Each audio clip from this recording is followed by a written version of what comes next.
1 João, capítulo 2, verso 3 a 6, nos fala assim a palavra de Deus. Ora, sabemos que o temos conhecido por isto, se guardamos os seus mandamentos. Aquele que diz, eu conheço, e não guarda os seus mandamentos, é mentiroso, e nele não está a verdade.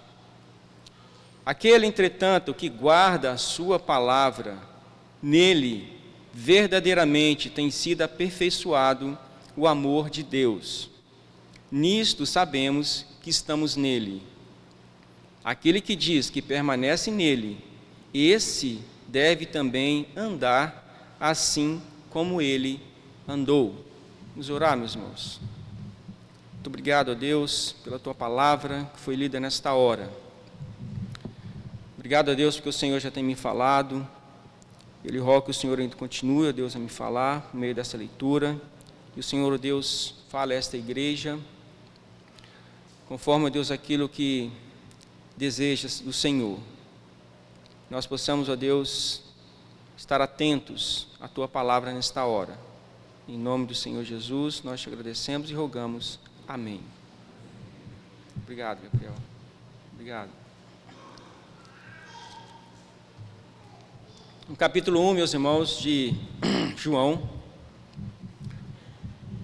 abre a sua carta, a sua epístola, dizendo quem é Jesus, como podemos conhecê-lo e como Jesus pode ser experimentado, como ele deve ser proclamado e qual a principal razão da sua vinda ao mundo. Nós podemos conferir aí, voltando um capítulo, 1 João 1, verso 1 e 2.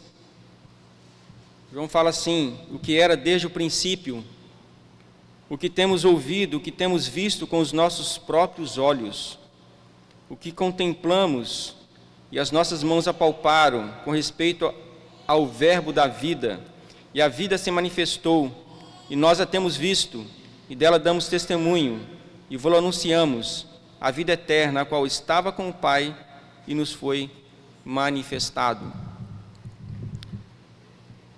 No verso 1 e verso 2 do capítulo 2, João fala de Jesus Cristo como nosso advogado, intercessor junto ao Pai. Jesus Cristo justo, a propiciação pelos nossos pecados. O irmão pode acompanhar aí no capítulo 2, verso 1 e 2 também. Filhinhos meus, essas coisas vos escrevo, para que não pequeis. Se todavia alguém pecar, temos advogado junto ao Pai, Jesus Cristo, o justo. E ele é a propiciação pelos nossos pecados, e não somente pelos nossos próprios, mas ainda pelos do mundo inteiro. Cristo é o sacrifício providenciado pelo próprio Deus, que satisfaz a ira do próprio Deus. Jesus Cristo desvia a ira de sobre nós, apaziguando a ira de Deus, nos reconciliando com Ele novamente.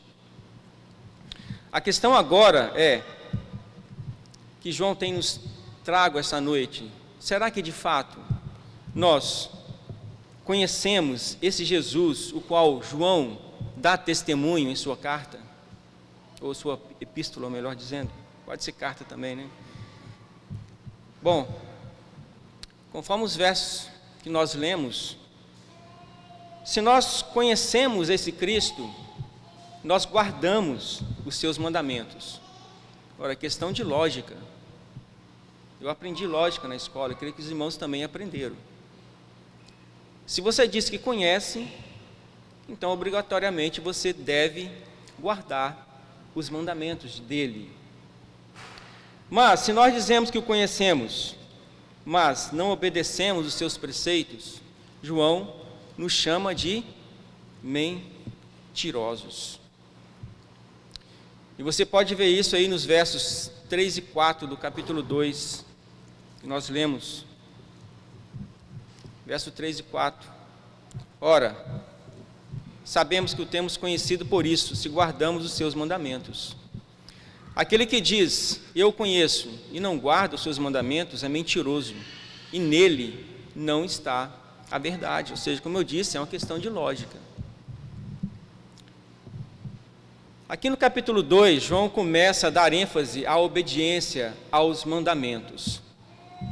João chama a atenção dos seus leitores para uma conduta moral, uma conduta genuína em Cristo, na obediência aos seus mandamentos, em contraste com os gnósticos, com o gnosticismo na época, que buscava apenas o conhecimento intelectual.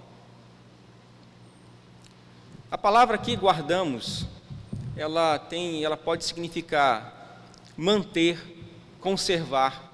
A ideia é manter algo fixo na memória.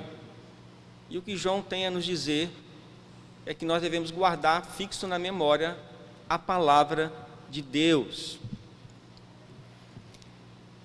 E nós devemos estar vigilantes e atentos quanto à observância desta palavra. Quando nós guardamos alguma coisa, é porque nós temos uma autoestima por esta coisa. Essa coisa que nós guardamos, ela é uma coisa importante para nós, algo que merece de cuidados. Não é assim, comigo é assim. Quando eu guardo uma coisa, é porque eu prezo aquela coisa. Meus irmãos, qual é o valor que nós temos dado à Bíblia, à palavra de Deus? O livro mais vendido no mundo é a Bíblia. A Bíblia Sagrada, segundo a Sociedade Bíblica do Brasil, ela foi traduzida para quase 3.000 idiomas. Ela ocupa o primeiro lugar no ranking há mais de 50 anos. A Bíblia, meus irmãos, estima-se que foram vendidas quase 4 bilhões de exemplares no mundo inteiro. Por outro lado, meus irmãos, a Bíblia, ela tem sido caçada. A Bíblia, ela tem sido queimada. Esforços para destruir a Bíblia têm sido feitos antes de Cristo. Continuaram durante a Idade Média e chegaram até os nossos dias de hoje. Nós temos alguns exemplos de pessoas que tentaram destruir a Bíblia, a palavra de Deus. Um dos primeiros exemplos ao qual eu tenho conhecimento, está lá em Jeremias. Os irmãos podem abrir aí em Jeremias 36. Jeremias 36.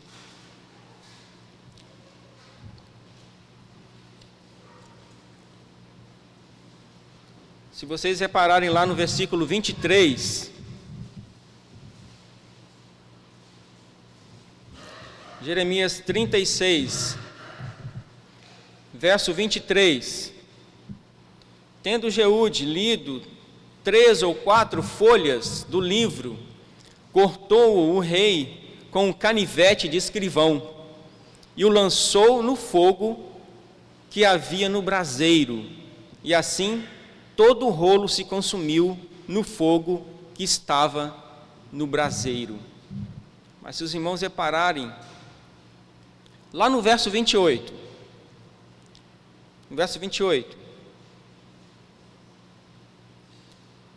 Deus falou assim: toma outro rolo e escreve nele todas as palavras que estavam no original, que Jeoaquim, rei de Judá, queimou. Vamos seguir até o verso 32. Tomou, pois, Jeremias outro rolo e o deu a Baruque, filho de Nerias, o escrivão, o qual escreveu nele, ditado por Jeremias, todas as palavras do livro que Jeoaquim, rei de Judá, queimara, e ainda se lhes acrescentaram muitas palavras semelhantes. Rei Jeoaquim tentou queimar o livro de Jeremias, mas pela providência de Deus, este livro, ele está em nossas mãos hoje. Rei Jeoaquim não conseguiu destruir o livro, ele destruiu aquele exemplar, mas diz a palavra de Deus que ainda se lhe acrescentaram muitas palavras semelhantes. Rei Jeoaquim não conseguiu destruir a palavra de Deus. Joaquim não foi o último que tentou destruir a palavra de Deus. Quando Israel ficou sob domínio do rei Antíoco Epifânio, houve uma campanha para destruir todas as cópias da Escritura. Antíoco Epifânio mandou rasgar, queimar os rolos da lei, onde quer que os achassem. Tito citou hoje também outro governante proeminente, que tentou também exterminar, queimar a Bíblia, que foi o imperador romano Diocleciano. Diocleciano também promulgou uma série de decretos, cada vez mais rígidos contra os cristãos. Isso resultou no que alguns historiadores chamam de a grande perseguição. E nessa grande perseguição, Diocleciano tentou queimar a Bíblia, tentou queimar os rolos, tentou queimar todas as Bíblias. Bom, nós sabemos hoje que não conseguiu. Muitos hoje, meus irmãos, têm compactuado com o rei Joaquim, com Epifânio, com Diocleciano. Pensam haver suficiente assistência na razão humana para capacitá-los a compreender a origem de todas as coisas, para nos capacitar a resolver todos os dilemas da alma. Daí creem que qualquer revelação oriunda do céu é não só desnecessária, mas igualmente ridícula. E nós temos visto hoje muitas pessoas aí queimando de fato a Bíblia, né? Se mostrando aí, falando contra a Bíblia, e até queimando mesmo, gravando vídeos. Porém, meus irmãos, nós devemos crer e sustentar que a revelação, a palavra de Deus ao homem é absoluta e simplesmente necessária para explicar a origem de todas as coisas. Necessário para preencher os vazios da alma e absolutamente útil para nos conduzir a uma eternidade de comunhão com Deus, nosso Pai. Nós somos regenerados pela palavra, que é viva e permanente. Os preceitos de Deus são luz, por meio do qual somos orientados, o alimento com o qual nos nutrimos e o fundamento sobre o qual nós somos edificados. Nós não podemos nos conformar com o pensamento deste mundo, porque se alguém está em Cristo, nova criatura é. Se alguém está em Cristo, é uma nova criação. O que João diz aqui, meus irmãos, em primeiro lugar, o que João faz aqui é refutar o falso ensino de que podemos conhecer a Deus simplesmente pela razão. E é lógico que nós precisamos da razão para conhecermos a Deus, mas não é somente pela razão. Os falsos mestres do gnosticismo no primeiro século desprezavam os cristãos, julgando-se superiores a eles, uma vez que estes tinham fé, enquanto eles tinham um conhecimento, mas um conhecimento que não era o conhecimento de Cristo. Porque para os gregos, na época, o caminho para Deus era o intelecto. O crente verdadeiro não pode ser como aqueles que têm conhecimento, mas não têm vida. São ortodoxos de cabeça, mas eles são hereges em sua conduta. Segundo, meus irmãos, João pretende aqui refutar o falso ensino de que podemos conhecer a Deus por intermédio da emoção. Na época de João, os gregos falavam do conhecimento de Deus por intermédio da emoção. A proposta, infelizmente, da grande maioria das igrejas hoje é de que conhecer a Deus é por meio da emoção. Esse pensamento, meus irmãos, não está tão distante assim de nós. Ele não estava tão distante de mim. A minha esposa, outro dia, começou a cantarolar uma música que nós compusemos lá na época da mocidade. Nós tínhamos lá também um concurso de música, e a mocidade agora está promovendo um concurso de música também. Mas a Adriana começou a cantarolar uma música que a letra diz assim, e essa letra foi composta pelos membros da mocidade da época, nossa igreja. E a letra fala assim: quero sentir no coração o poder do Espírito fluir, não tão somente com emoção, mas poder para o pecado consumir. Meus irmãos, e nós entreolhamos e começamos a rir, né? E a minha esposa mesmo disse, ainda bem que nós não ganhamos aquele concurso, né? Porque a letra fala, quero sentir no coração o poder. Nós erramos, meus irmãos, porque por falta de conhecimento. A grande maioria daqueles que se designam cristãos não querem conhecimento, mas experiências. Não querem saber, querem sentir. Buscam não a verdade, mas buscam arrebatamentos emocionais.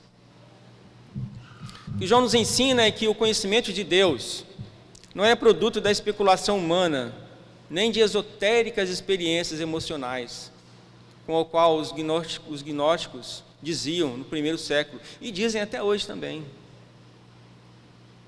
Até hoje também existem aqueles que creem assim.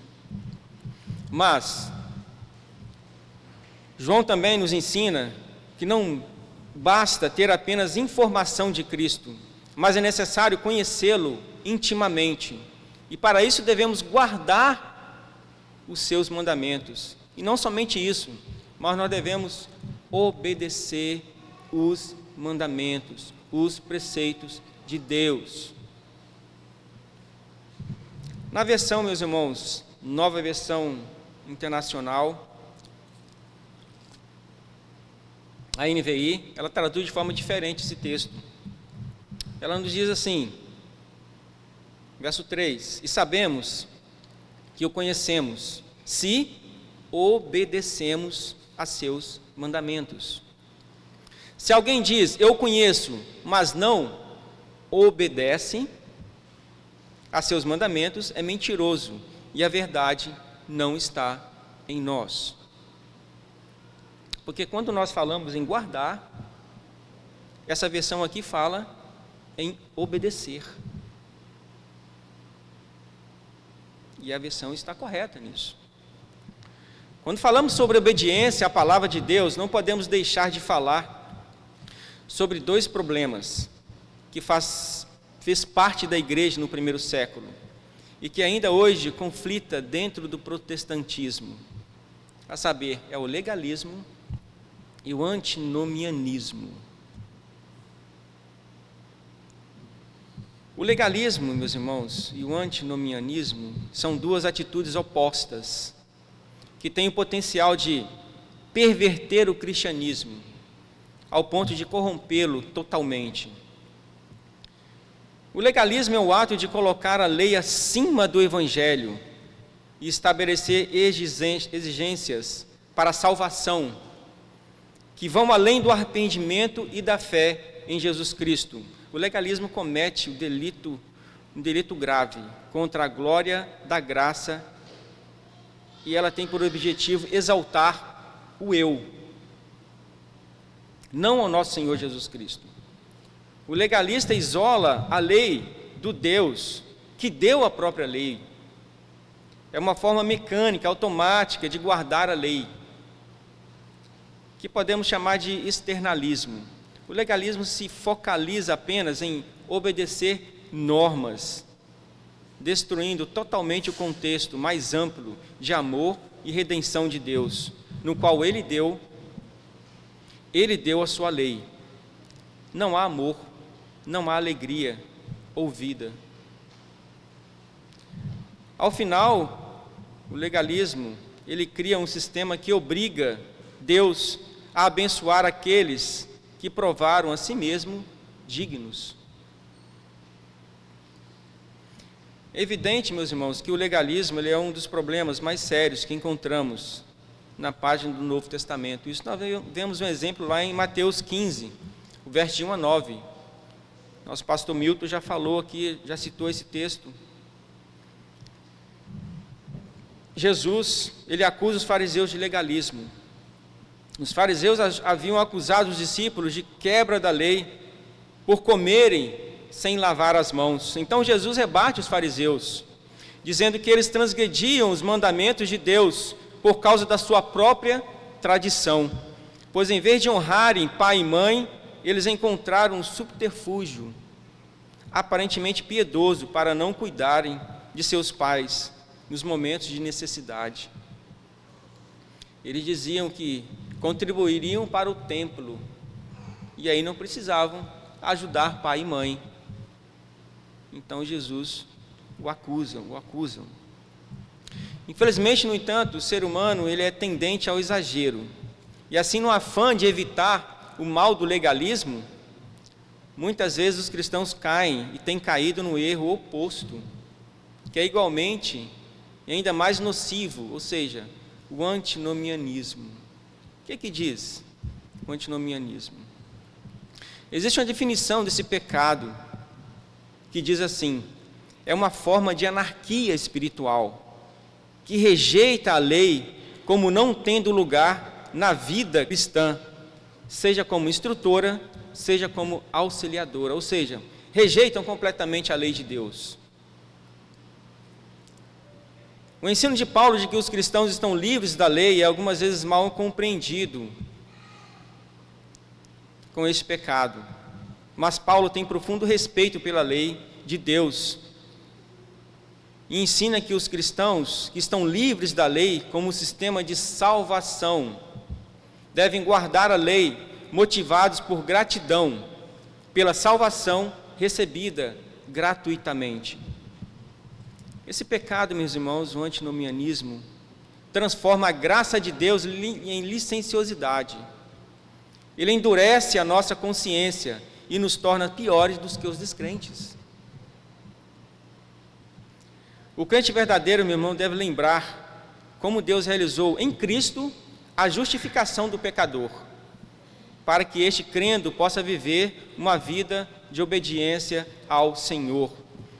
A obediência aos preceitos de Deus deve fazer parte da vida cristã, por ser fruto daqueles que vivem um verdadeiro cristianismo. A obediência cristã à lei é um dever, permeada com alegria, gratidão pela salvação, porque obedecer não é algo opcional para nós, meus irmãos. Obedecer os mandamentos de Deus é um dever nosso. A expressão paulina que fala muito assim, sob a lei, como sendo estar sob a lei como meio de justificação, não significa que estamos debaixo da lei cerimonial, nem que devemos a nossa justificação por obediência à lei. E nós aprendemos isso na Confissão de Westminster. Eu li, meus irmãos, recentemente uma resenha de um livro chamado Crer e Observar, o cristão e a obediência. Neste livro o autor esclarece que o legalismo é mortal, por ser outro evangelho, que procura estabelecer a própria justiça como critério de aceitação diante de Deus, enquanto que a obediência cristã, diferente do legalismo, tem na doutrina da justificação o seu mais alto incentivo. O único modo de Deus justificar o ímpio é através da obediência impecável, não nossa, mas de Cristo Jesus, que obteve perfeito mérito. Assim, o único mérito aceito por Deus é o mérito de Cristo, que é atribuído a nosso favor. João nos ensina que a obediência à palavra de Deus é a prova de que Deus está em nós e nós nele. Nós podemos ver aí no verso 5. Aquele, entretanto, que guarda a sua palavra, nele verdadeiramente tem sido aperfeiçoado o amor de Deus. Nisto sabemos que estamos nele. O amor de Deus por nós é aperfeiçoado na obediência à palavra. Nosso amor por Deus é demonstrado pela observância dos mandamentos de Cristo. Os irmãos podem conferir comigo aí no capítulo 5 do livro de João, de 1 João, no verso 3.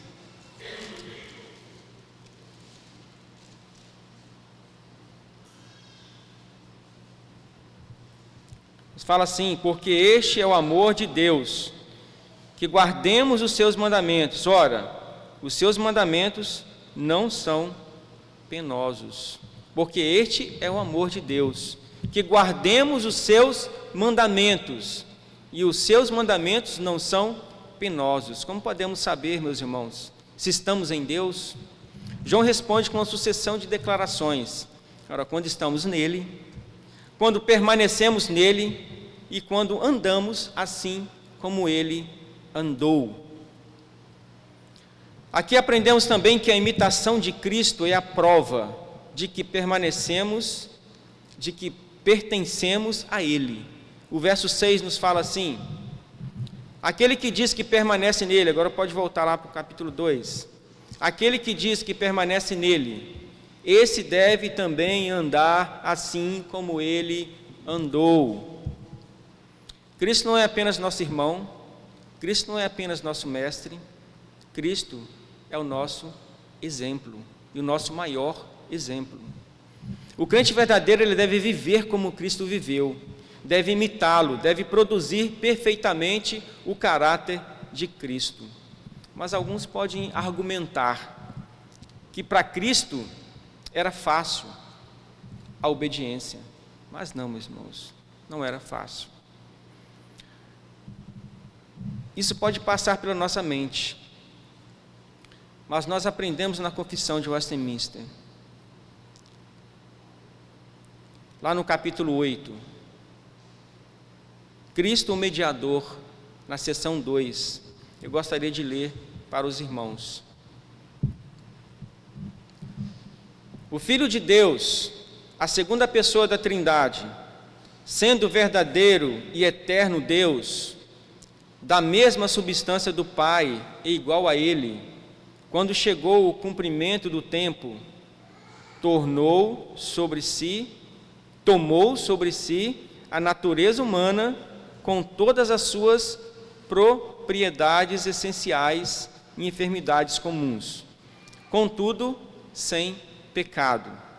Sendo concebido pelo poder do Espírito Santo no ventre da Virgem Maria e da substância dela, as duas naturezas inteiras, perfeitas e distintas, a divindade e a humanidade, foram inseparavelmente unidas em uma só pessoa, sem conversão, composição ou confusão.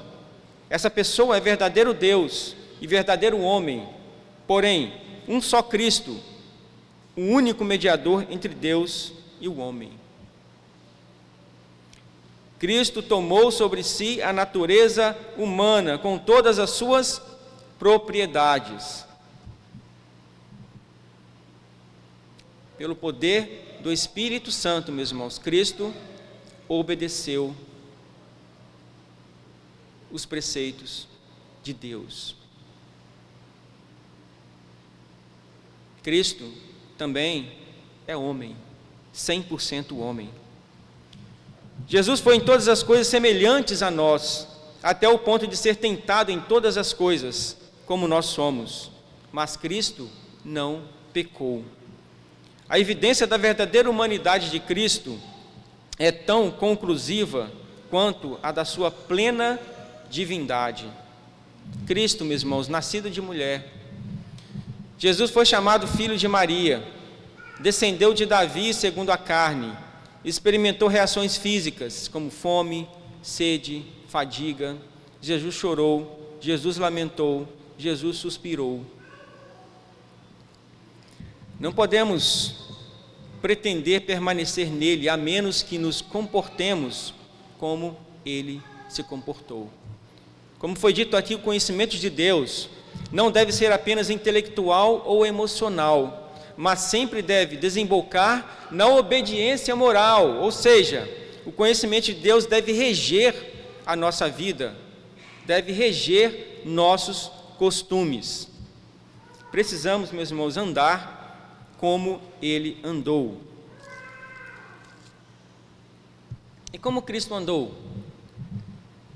Ele andou em total submissão ao Pai.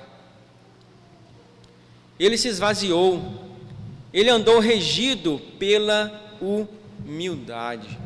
Essa manhã nós nós estudamos aqui, nós aprendemos aqui sobre as bênçãos do nosso Deus, né, lá nos Salmos. E aprendemos também, meus irmãos, sobre a humilhação de Jesus e sobre a exaltação de Jesus. Eu e o Tito não combinamos isso, mas o texto que ele leu é o texto que eu já tinha separado para ler aqui com os irmãos também, Filipenses 2, 5-8. Peço aos irmãos que abram, por favor. Cristo andou em toda a submissão ao Pai, Cristo se esvaziou. E nós devemos andar assim como Cristo andou. Filipenses 2, 5-8. Nós vamos ler aqui. Filipenses 2, 5-8 nos fala assim: tende em vós o mesmo sentimento que houve também em Cristo Jesus, pois ele, subsistindo em forma de Deus, não julgou como usurpação o ser igual a Deus. Antes, a si mesmo se esvaziou, assumindo a forma de servo, tornando-se em semelhança de homens, e reconhecido em figura humana, a si mesmo se humilhou, tornando-se obediente até a morte e morte de cruz. Paulo estava informado sobre alguns problemas de relacionamento que emergiam de dentro da igreja de Filipos. Irmãos pensando neles mesmos, ou no grupo do seu partido dentro da igreja. E ele, para corrigir esses problemas, fala sobre o exemplo de Cristo. O maior exemplo que nós podemos ter é o exemplo de Cristo. Paulo traz para nós o máximo, o superior exemplo de Cristo. Tende em vós o mesmo sentimento que houve também em Jesus Cristo. Cristo, mesmo tendo o direito de ser igual a Deus, ele abre mão dos seus direitos, para mostrar para nós o máximo exemplo de renúncia e abnegação. E Paulo aplica isto aos problemas da igreja de Filipos, aos problemas de relacionamento. Uma das grandes causas de conflito entre nós é quando nós não abrimos mão dos nossos direitos. E às vezes nós esbravejamos, né? Mas eu estou no meu direito. Eu não abro mão do meu direito, mas eu não cedo, mas eu não perdoo. Essa tem sido às vezes, meus irmãos, muitas palavras que nós temos dito, nós temos esbravejado e temos pecado por pensar desta forma. O homem colocado no Éden para ser gestor de toda a obra da criação, ele não se contentou em ser somente o líder. O homem, ele quis ser igual a Deus.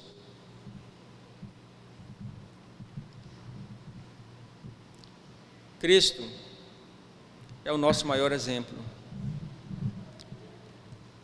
Cristo se esvaziou. Ele não foi esvaziado.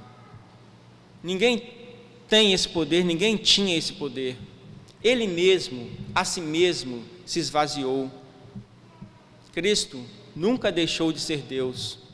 Porém, ele abre mão de seus privilégios, da honra e glória que ele tinha junto aos anjos antes da criação do mundo.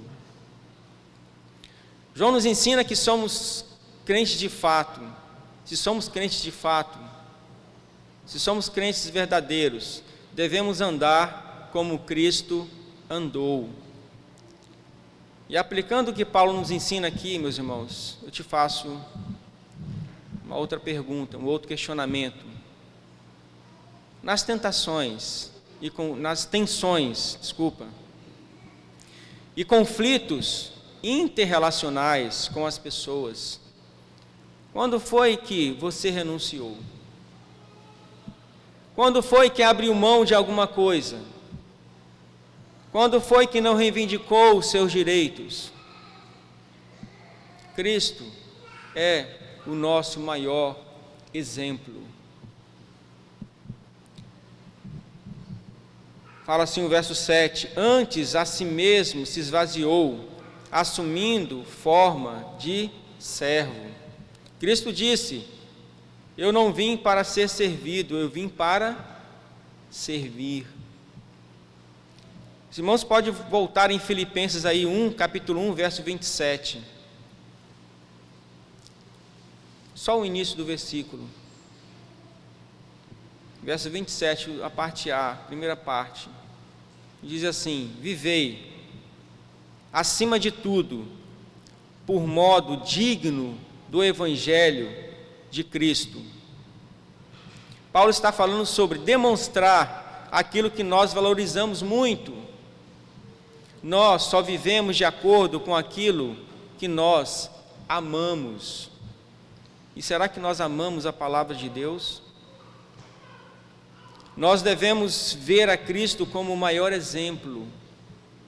O nosso eu precisa ser sufocado para que o Evangelho possa ser manifestado através de nossas vidas.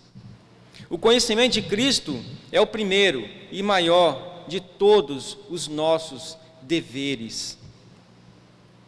O conhecimento de Cristo, meus irmãos, é o maior e o mais importante de nossos deveres, porque todas as outras graças que nos vêm dependem de nosso conhecimento de Cristo. A fé e a santificação dependem do nosso conhecimento de Cristo. Como pode um crente verdadeiro confiar em Jesus Cristo se não conhece a Cristo? Certamente a fé vem pelo ouvir a palavra de Deus. Como pode um crente verdadeiro chegar à santificação? Conhecendo e prosseguindo em conhecer ao Senhor Jesus, crescendo na graça e no conhecimento de Jesus Cristo. O conhecimento de Cristo, meus irmãos, é fundamental e indispensável para todas as coisas que fazemos no reino de Deus. Eu gostaria, meus irmãos, de finalizar lendo aqui um prefácio de um pastor, ministro do Evangelho da Igreja Presbiteriana, reverendo Vicente. Ele escreveu algumas falas aqui interessantes. Diz assim: todo o Evangelho está contido em Cristo. Cristo é o resumo de toda a Bíblia. Profetizado, tipificado, prefigurado, exibido, demonstrado, presente em cada folha, presente em cada linha da Bíblia. Você quer conhecer a Cristo? Então conheça a Bíblia. O Evangelho verdadeiro é a mensagem do reino de Deus, que vem pela pessoa e a obra de Jesus Cristo. O Evangelho, ele se encontra no nascimento, na vida, na morte, na ressurreição e na ascensão de Jesus Cristo. E esta vida de Jesus, Deus usa como meio para nos salvar da morte e nos tornar membros do seu reino eterno. Nós possamos, meus irmãos, prosseguir conhecendo a Cristo Jesus. E para conhecermos a Cristo Jesus, nós devemos conhecer os seus mandamentos, conhecer os seus preceitos, sem os quais nós não conheceremos a Cristo Jesus.